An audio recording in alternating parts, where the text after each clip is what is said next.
তিল্লি মুড়ি বেচে আমরা 50 টাকা, এই যে কলিজি মুড়ি বেচে 50 টাকা, গিলা কলিজি মুড়ি বেচে 60 টাকা, চানা বুট আলু সহ মুড়ি বেচে 30 টাকা, এমনি নরমাল হালকা বুট দিয়া মুড়িটা বাকি খেতে 20 টাকা প্লেট সর্বনিচে। আর এখানে পার পিস মনে করেন যে যেটা খায়, যেমন ভাই আমরা একটা কলিজি খাবো, একটা গিলা খাবো, বা ভ্যাপসা খাবো, বা তিল্লি খাবো, ওটা প্রাইস আলাদা। এই 10 টাকা, এটা 30 টাকা, এটা 10 টাকা, এটা 10 টাকা, এটা 30 টাকা, এটা আপনি 20 টাকা। অনেকে যদি এগুলো খাইতে চাই এগুলো আমরা এভাবে আর আমরা এগুলোকে সংগ্রহ করতাম বিয়ে বাড়ি। তখন আমাদের এই যে চাইনিজ চুনিস ছিল না, যখন আমরা 2000 সালে দোকান চালু করছি। এই 2010-এর পরে যেমন এই ফার্মের ব্রয়লারের গোশটা বাইরে এলো, আগে কিন্তু বাইরে হয় না। আমি তখন দেশি মাল বিক্রি করতাম, বিয়ে বাড়িতে গেতাম না, যে আপনার বিয়ে শাদী হইতো, ওই ঝোপ্পা হিসাবে কিনে নিতাম 100, 150, 200 পিস নিতাম, 10 টাকা, 12 টাকা, 8 টাকা এরকম। এখন এগুলি কেজি হিসাবে আন, এখন কেজি হিসাবে আনতে মনে করেন 150 টাকা, 140 টাকা কেজি নেয়। এটা আপনার ব্রয়লার মুরগিটা হলো, এটা আপনার চাইনিজ রেস্টুরেন্টে যে মনে করেন ওই যে মাংসটা নিয়ে যায়, ওই গিলাগুজিটা আবার আমরা সংগ্রহ করে নিয়ে আসি, একবারে 20-30 টাকা একবারে নিয়ে আসি, 2-3 দিন চালাই আবার নিয়ে আসি, এভাবে চলে। এটা জিনিস টাটকা, বুঝছেন, কোনো ভেজাল নেই, ভেজাল নেই, আলহামদুলিল্লাহ। আমার এলাকায় এগুলি খেয়ে খায়া কেউ বলতে পারবো না যে আমি এটা খাইছি ভালো লাগে না, এটা খারাপ হয়েছে,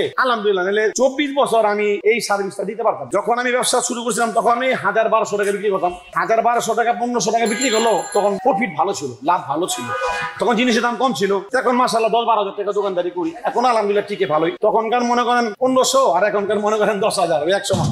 আমি এই ব্যবসাটা শুরু করছি চকবাজার থেকে 2000 সাল থেকে। এরকম একটা গাড়ি খোলা আকাশের নিচে ছোট্ট করে একটা বোর্ড লাগায় বিক্রি করতাম চকবাজারে, ওই তখন থেকে আমার এই ব্যবসাটা চালু। তবে আশা করি পুরান টাউনে যারা এই ধরনের খাবার এখন বিক্রি করতেছে, আমরা মনে করবো যে এই জগৎ আমরা ফার্স্ট, কারণ এটা আমরাই তৈরি করছি, এটা জন্ম আমাদের এখান থেকে। এখন মাশাআল্লাহ ঢাকা সিটি বলেন, গ্রাম অঞ্চল বলেন, বিভিন্ন জায়গায় ব্যবসাটা ছড়ায় গেছে। আমরা গর্বিত, যে আমরা খুবই গর্বিত যে আমাদের এই ব্যবসাটা তারা পুরো বাংলাদেশ থেকে আরো মনে করেন ফুটায় ধরছে। অনেক আগে ব্যবসা ছোট মনে করতো, এই একটা মান সম্মানের প্রশ্ন, ওইটা আমরা চিন্তা করি নাই।